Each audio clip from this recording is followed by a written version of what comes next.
Sini, taga TikTok, Instagram, FB.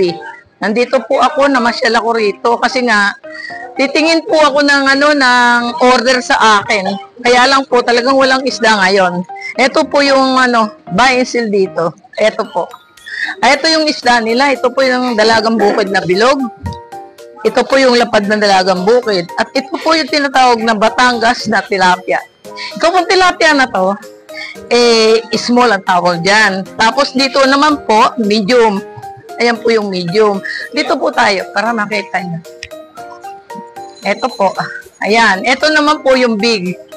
Ayan. Ito po yung tinda namin sa pwesto namin sa Market 3. Ganito rin po ang tinda namin. Ayan.